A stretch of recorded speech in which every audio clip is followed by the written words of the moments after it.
My name is Dr. Thompson Chengeta. I'm a fellow at the South African State Chair in International Law, and I'm also an expert member of the International Committee for Robots Arms Control, ICRAC, one of the founding members of the campaign to stop killer robots. Today was the first day where the GGE, the group of governmental experts, was having its first session, where states submitted their opening statements on the agenda, which is to be discussed in relation, particularly relating to the issue of definitions of the technology at hand and the issue of human control as far as the human-machine interaction from development up to the time these weapons are deployed and also after use. What I noticed in most of the submissions of states is that there is a general consensus that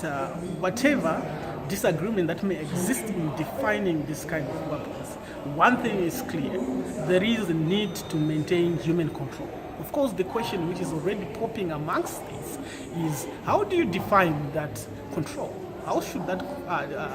control we talk about be defined? And one of the points that have been emphasized is to say that when we define human control, there should be an emphasis on legal, ethical, and moral standards that are applicable to this technology. On the part of civil society, which includes the Campaign to Stop Killer Robots, Human Rights Watch, ICRAC, PACS, and other organizations, they've also submitted what I view as excellent statements to the UNGGE, particularly noting that we need a legally binding instrument on this technology at hand, and that the concept of meaningful human control is time to define what that means. And one of the points which has been emphasized also is that when you look at the call for a ban on fully autonomous weapon systems and the concept of meaningful human control, these are, there are two sides of the same coin, so to say. It's one and the same thing.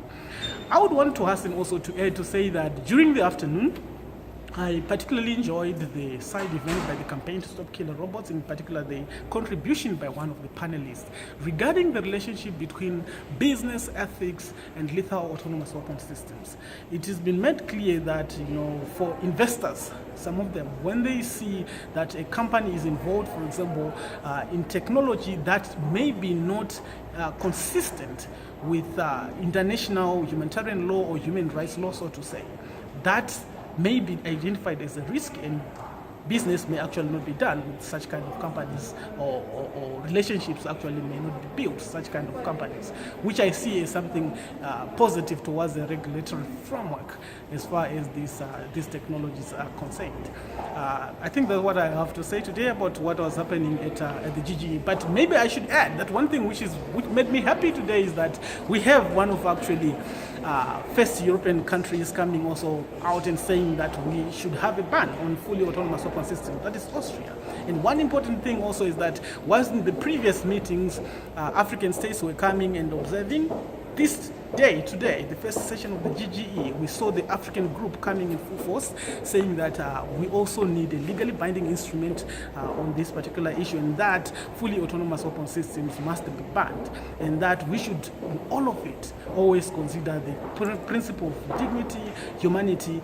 which is actually the mother of all rights and can govern what kind of inventions are allowed and what kind of inventions are not allowed. Thank you.